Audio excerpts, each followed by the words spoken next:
একজন নারীর নিজের বলতে কিছুই হয় না, নিজের বলতে হয় তার নিজের সংসারটাও। তবেও মাঝে মাঝে শুনতে হয় এই সংসারও নাকি তার নিজের না। নারীর শখের মধ্যে সর্বপ্রথম শখ হলো তার নিজের একটি সংসার। হ্যালো আসসালামু আলাইকুম এভরিওয়ান, আশা করি সবাই অনেক বেশি ভালো আছো। তোমাদের দোয়া এবং ভালোবাসাতে আমিও বেশ ভালো আছি, সুস্থ আছি আলহামদুলিল্লাহ।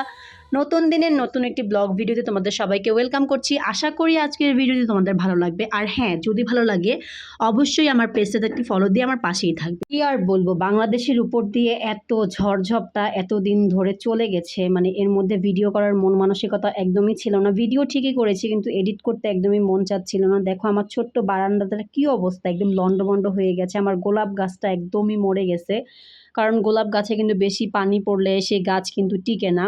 তো কোথায় রাখবো, ঘরে এনে তো রাখার কোনো স্কোপ ছিল না, মানে কোনো জায়গা পাচ্ছিলাম না, যার কারণে বারান্দায় ছিল।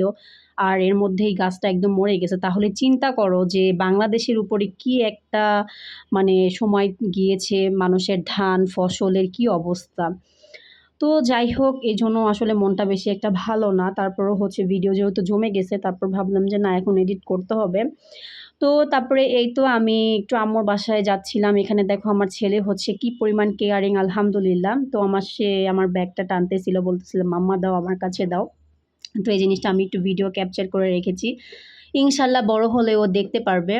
আমি না থাকলে ওই ভিডিওটা থাকলেও ও দেখতে পারবে যে সে তার মাম্মার প্রতি কতটা কেয়ার ছিল। তারপরে এই তো এখানে আমি আমার বোনের ছেলেকে হচ্ছে বুকে নিয়ে ঘুম পাড়াচ্ছি। আমার বোন বলতেছে সে নাকি বুকে মানে ঘুমাতে অনেক পছন্দ করে। তারপর বললাম যে দে, আমি ঘুম পাড়িয়ে দিই। তারপরে এই তো বাসায় চলে আসছি। বাসায় এসে আমার একটু ক্ষুধা লাগতেছিল। তারপর ভাবলাম যে এই বিস্কিটটা খাই, যদিও এটা আমার ছেলের বিস্কিট। তো আমি ২-১ পিস খেয়েছি, বাকিটা আমার ছেলেই খেয়েছে, এটা ও অনেক পছন্দ করে। তো তারপরে এই তো সেদিন ছিল মেবি ফ্রাইডেতে বাসায় গেস্ট ছিল, যার কারণে হচ্ছে টুকটাক একটু রান্না-বান্না করেছি। পোলাও, তারপরে হচ্ছে চিকেন রান্না করেছি। আসলে গ্রামের মানুষ হচ্ছে রোস্টটা তেমন একটা পছন্দ করে না, তারা হচ্ছে ঝাল চিকেনটাই বেশি পছন্দ করে, তো তাই করেছি। তো তারপরে এটা ছিল আবার পরের দিনের বললাম না যে অনেক দিনের ভিডিও একসঙ্গে জমে গেলে কোন দিনের ভিডিও কবে করেছি আসলে নিজেরই মনে থাকে না। তো আমার এত পরিমাণ হচ্ছে ফ্রাইড রাইস খেতে ইচ্ছা করতেছিল, তো বাহিরের আবহাওয়া বেশ একটা ভালো ছিল না, যে বেবি নিয়ে বাহিরে গেলে কখন আবার বৃষ্টি নেমে যায়। আমরা দুজন থাকলে মানে কাপল থাকলে তো কোনো প্রবলেমই ছিল না, আরও এনজয় করতাম। বাট এখন আসলে স্যাক্রিফাইস করতে হয় যেহেতু আমরা প্যারেন্টস হয়ে গিয়েছি। তো তারপরে এখানে বাসায় হচ্ছে আবার আমার হাজব্যান্ডের একটু কাজ ছিল, তো বাসায় হচ্ছে ভাবলাম যে ওকে ফাইন, আমি নিজেই হচ্ছে রান্না করে ফেলি।